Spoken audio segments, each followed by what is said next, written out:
Hello guys, B हम English education के part 3 में आप सभी का स्वागत है। आज के इस वीडियो में हम आपको प्रश्नवाचक वाक्य बनाना सिखाएंगे। पार्ट 1 में हमने आपको वाक्य बनाना सिखा दिया था। पार्ट 2 में हमने आपको नेगेटिव वाक्य बनाना और वाक्यों में ऑब्जेक्ट जोड़ना सिखा दिया था। आज हम आपको प्रश्नवाचक वाक्य बनाना सिखाएंगे। पिछले ही वीडियो में हमने आपको प्रश्नवाचक शब्द दे दिए थे जिन्हें आपको याद करना है। तो प्रश्नवाचक वाक्य बनाने के लिए आपको एक फॉर्मूला याद करना है। फॉर्मूला याद करने के बाद आप आसानी से प्रश्नवाचक वाक्य बना सकेंगे। आपके सामने ये फॉर्मूला है। सबसे पहले प्रश्नवाचक शब्द, फिर सहायक क्रिया, उसके बाद में कर्ता, क्रिया और अन्य। जब भी हम कोई वाक्य बनाते हैं तो उसी वाक्य में से हमें ये चीज़ें ढूंढनी होती है। अगर आपने ये चीज़ें ढूंढना सीख लिया और ये फॉर्मूला याद कर लिया तो आप आसानी से कोई भी वाक्य ट्रांसलेट कर पाएंगे। हमारे सामने एक वाक्य है जो कि प्रश्नवाचक शब्द है। यहाँ पर किसी से पूछा जा रहा है कि कविता गाना कब गा सकती है। यहाँ पर कोई व्यक्ति दूसरे व्यक्ति से पूछ रहा है कि कब गाना गा सकती है, तो यहाँ पर ये प्रश्नवाचक वाक्य है। और जब भी प्रश्नवाचक वाक्य आए तब आपको ये वाला फॉर्मूला अप्लाई करना है। यहाँ पे आपको सबसे पहले प्रश्नवाचक शब्द लिखना है। तो इस वाक्य में प्रश्नवाचक शब्द क्या है हमने आपको पहले ही बताया। कब, क्यों, कहाँ, कैसे, ये सब प्रश्नवाचक शब्द है। तो यहाँ पर सबसे पहले हम लिखेंगे प्रश्नवाचक शब्द और इनकी इंग्लिश भी मैंने आपको बता दी है, शायद आपने याद कर ली होगी। तो सबसे पहले हम लिखेंगे प्रश्नवाचक शब्द जो कि है कब। कब को इंग्लिश में कहते हैं व्हेन। यहाँ पर लिखेंगे व्हेन। उसके बाद में लिखनी है हमें सहायक क्रिया। सहायक क्रिया के बारे में हमने आपको बताया, सबसे लास्ट में देखना है। यहाँ पर है सकते हैं। अब आने वाले वीडियोस में हम दूसरी सहायक क्रिया का भी इस्तेमाल करेंगे, लेकिन अभी फिलहाल हम सकते हैं का ही इस्तेमाल कर रहे हैं ताकि आपको आसानी से समझ में आ जाए। उसके बाद में अलग अलग तरह की सहायक क्रियाओं का इस्तेमाल करेंगे। तो सकते हो की इंग्लिश होती है कैन। तो जब भी लास्ट में किसी भी वाक्य के लास्ट में सकते हो आए तो वहाँ पर आप लिखेंगे कैन। अभी आपको समझने के लिए इतना ही काफ़ी है। इसकी पूरी डेफिनेशन आपको दूंगा तो आप कंफ्यूज हो जाएंगे। फिर तीसरे नंबर पर आपको लिखना है कर्ता। कर्ता के बारे में हमने आपको बताया जो भी कार्य कर रहा है। तो यहाँ पर कविता कार्य करने वाली है, कविता गाना गाने वाली है, तो कविता ही यहाँ पर कर्ता होगी। तो हम यहाँ लिखेंगे कविता, व्हेन कैन कविता। इसके बाद में हमें लिखना है क्रिया। इस वाक्य में क्रिया क्या है जल्दी बताइए। यहाँ पर हम लिखेंगे क्रिया। और आपको पता ही होगा क्रिया है गाना गाना। तो यहाँ पर गाने को इंग्लिश में कहते हैं सिंग। क्रिया के बाद में जो कुछ भी बचा है वो सबसे लास्ट में आएगा। अब अन्य में जो कुछ भी बचा है, जैसे यहाँ पर प्रश्नवाचक शब्द हो गया है व्हेन, इसके बाद में कैन हो गया है यानी कि सकता है। सकता है यहाँ पर दोनों हो चुके हैं कैन। इसके बाद में कविता जो कि करता है ये भी हमने लिख दिया है। सिंग यानी गाना, तो गाना भी हमने लिख दिया है। अब बचा हुआ है ये वाला गाना। गाना मतलब कि ऑब्जेक्ट, कोई भी एक गाना जिसे कविता गाने वाली है। तो गाना को इंग्लिश में कहते हैं सॉन्ग। हम यहाँ पर लिख देंगे सॉन्ग और प्रश्नवाचक चिन्ह। तो इस तरह हमारा यह वाक्य बनकर कंप्लीट हो जाएगा। दूसरा वाक्य हमारा, वह दिल्ली कैसे जा सकता है। इसे भी हम ठीक इसी तरह से बनाएंगे।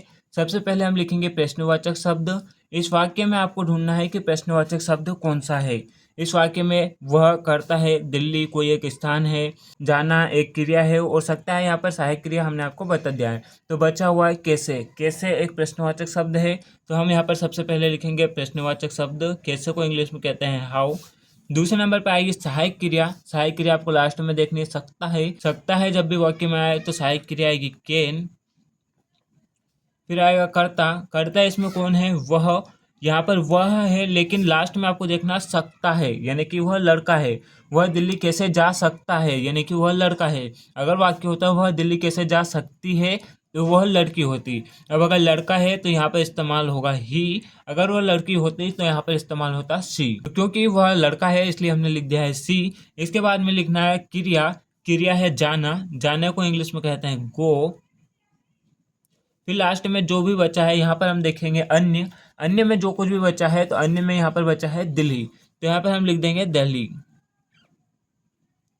हाउ कैन ही गो दिल्ली और प्रश्नवाचक शब्द लगाकर यह हमारा वाक्य कंप्लीट हो चुका है। तो यह आपको अच्छे से याद कर लेना है। प्रश्नवाचक शब्द, सहायक क्रिया, कर्ता, क्रिया, अन्य। प्रश्नवाचक शब्द, सहायक क्रिया, कर्ता, क्रिया, अन्य। प्रश्नवाचक शब्द, सहायक क्रिया, कर्ता, क्रिया, अन्य। इस तरह से आपको अच्छे से याद कर लेना है तो आप कोई भी वाक्य बना पाएंगे। और अभी आपको वाक्य बनाने में बहुत टाइम लग सकता है, लेकिन धीरे धीरे आप जैसे प्रैक्टिस करेंगे आप आसानी से वाक्य बनाना सीख पाएंगे। और इनकी प्रैक्टिस आप अच्छे से कर लेंगे तो आगे आने वाले जो सेंटेंस है हम आपको बताएंगे उन्हें भी आप आसानी से समझ पाएंगे। तीसरा वाक्य हमारा है, श्याम घर क्यों आ सकता है। ये हमारा तीसरा वाक्य है। 4 उदाहरण हम आपको देंगे प्रश्नवाचक शब्द। श्याम घर क्यों आ सकता है, इसे भी हम बिल्कुल ठीक इसी तरह से बनाएंगे। सबसे पहले क्या, सबसे पहले प्रश्नवाचक शब्द यहाँ आपको देखना है। प्रश्नवाचक शब्द इसमें क्या है, प्रश्नवाचक शब्द है क्यों, तो क्यों को इंग्लिश में कहते हैं वाई। दूसरे नंबर पर क्या है, सहायक क्रिया। सहायक क्रिया इसमें क्या है, सहायक क्रिया आपको ढूंढनी है। सहायक क्रिया है सकता है, सकता है इंग्लिश में कहते हैं कैन। फिर तीसरे नंबर पर क्या, कर्ता। कर्ता इस वाक्य में कौन है, कर्ता श्याम। श्याम हम यहाँ लिख देंगे। फिर फोर्थ नंबर पर क्या है, क्रिया। इस वाक्य में क्रिया क्या है, क्रिया ढूंढनी है।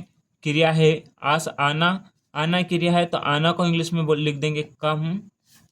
फिर लास्ट में क्या बचा हुआ है, अन्य। इसमें क्या बचा हुआ है वाक्य में, ये हमें ढूंढना है। तो लास्ट में बचा हुआ है घर। घर इसमें हमने नहीं लिखा है, तो यहाँ पर हम लिख देंगे होम, प्रश्नवाचक शब्द। Why can Shyam come home, Shyam घर क्यों आ सकता है, why can Shyam come home.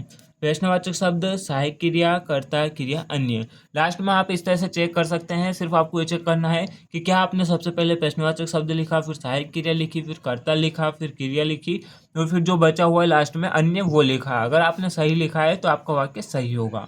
जब भी वाक्य के शुरू में क्या आए तब हमारा फॉर्मूला पूरी तरह से बदल जाएगा। वाक्य के स्टार्टिंग में क्या आता है, जैसे क्या कविता गाना गा सकती है, इस पूरे वाक्य के शुरुआत में क्या आया है, क्या वह दिल्ली जा सकता है, इस वाक्य के शुरू में क्या आया है, ठीक इसी प्रकार नीचे के वाक्यों में भी क्या आया है। तो जब भी वाक्य में, किसी भी वाक्य में शुरू में क्या आए तो फॉर्मूला होगा सहायक क्रिया, कर्ता क्रिया, अन्य। इस फॉर्मूला को भी आपको याद करना है, दोनों में कंफ्यूज नहीं होना है, बस इन्हें याद कर लीजिए। इसके बाद में आगे की जो इंग्लिश हम आपको सिखाएंगे नेक्स्ट वीडियो से, उन्हें समझना आपके लिए बहुत आसान हो जाएगा। तो जब भी शुरू में क्या आए तो सबसे पहले हम लिखेंगे सहायक क्रिया, फिर कर्ता, फिर क्रिया, फिर अन्य। लेकिन फिर आप कहेंगे सर हम क्या कहाँ पर लिखेंगे, तो मैं आपको बताना चाहूँगा कि जब भी किसी वाक्य के शुरू में क्या आए तो वहाँ पर क्या की इंग्लिश मीनिंग लिखने की ज़रूरत नहीं है। शुरू में अगर आप सहायक क्रिया लगाएंगे तो इसका मतलब ये होगा कि आप कुछ पूछ रहे हो और आपके वाक्य के शुरुआत में क्या है। जैसे क्या कविता गाना गा सकती है, तो सबसे पहले आपको यहाँ पर देखना है स्टार्टिंग में क्या है, तो क्या के लिए सबसे पहले सहायक क्रिया लगानी है, और सहायक क्रिया वाक्य में से ही ढूंढनी है।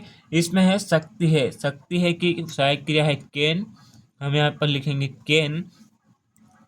फिर करता आएगा, करता है कविता, तो यहाँ पर हम लिखेंगे कविता, कैन कविता। फिर है क्रिया, क्रिया इसमें गाना, तो हम यहाँ पर लिखेंगे सिंग। फिर अन्य जो बचा हुआ है वो लिख देंगे, तो अन्य बचा है यहाँ पर ये वाला गाना, तो यहाँ हम लिखेंगे सॉन्ग। यह आपका सेंटेंस बनकर कंप्लीट हो गया है। क्या कविता गाना गा सकती है, कैन कविता सिंग सॉन्ग। दोस्तों इंग्लिश का यही नियम है, जब भी शुरू में क्या आए तो आपको सहायक क्रिया शुरू में लगा देनी है और यहाँ पर क्या लिखने की आवश्यकता नहीं है। ठीक इसी प्रकार का क्या वह दिल्ली जा सकता है, तो शुरू में हम लिखेंगे सहायक क्रिया जो कि हमने यहाँ भी लगाई। उसके बाद में हम इसमें ढूंढेंगे कर्ता, कर्ता है वह, और यह लड़का है जो कि सकता है से पता चल जाता है, तो यहाँ पर आएगा ही, कैन ही। इसके बाद में आएगी क्रिया, इसमें क्रिया है जाना, जाना को इंग्लिश में कहते हैं गो, और लास्ट में अन्य, अन्य में आएगा यहाँ पर दिल्ली, तो कैन ही गो दिल्ली और क्वेश्चन मार्क।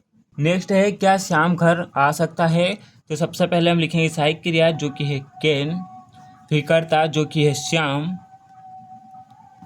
फिर क्रिया जो कि है आना, आना को इंग्लिश में कहते हैं कम, और फिर लास्ट में लिखेंगे जो भी बचा हुआ है, तो यहाँ पर बचा हुआ है घर, घर को कहेंगे home. Can Shyam come home, question mark. ठीक इसी प्रकार क्या वह दूध पी सकता है, कैन ही ड्रिंक, दूध को कहते हैं milk, question mark. Can he drink milk, क्या वह दूध पी सकता है, कैन ही ड्रिंक मिल्क। बस यहाँ से हमारी बहुत ज़्यादा डिफिकल्ट इंग्लिश खत्म होती है। अभी तक आपको सिर्फ इन फॉर्मूलाओं को याद करना है, जो भी हमने आपको बताए हैं, एकवचन करता, बहुवचन करता, प्रश्नवाचक शब्द, कुछ क्रियाओं के नेम आपको बताए हैं, इन सबको अच्छे से याद कर लेना है। अगर आपने इतना अच्छे से याद कर लिया है तो आपको आगे बढ़ने में कोई दिक्कत नहीं होगी, आप आगे आसानी से बढ़ पाएंगे और इंग्लिश आसानी से सीख पाएंगे। तो इन्हें आपको अच्छे से याद कर लेना है। डिस्क्रिप्शन बॉक्स में आपको आपका होमवर्क मिल जाएगा, उसे आपको खुद ही बनाना है और आप चाहे तो वीडियो के कमेंट में पोस्ट भी कर सकते हैं, हम लाइक कर कर चेक कर देंगे। कोई गलती होगी तो कमेंट में हम आपको बता देंगे। और अगर आप प्रैक्टिस करना चाहते हैं तो उसके लिए भी वीडियोस बनाए गए हैं, तो आप प्रैक्टिस भी कर सकते हैं। आई होप दोस्तों वीडियो आपको पसंद आया और लाइक जरूर कर दीजिएगा। ऐसे इंटरेस्टिंग वीडियोस हम और भी आपके लिए लाते रहेंगे। मिलते हैं नेक्स्ट पार्ट में।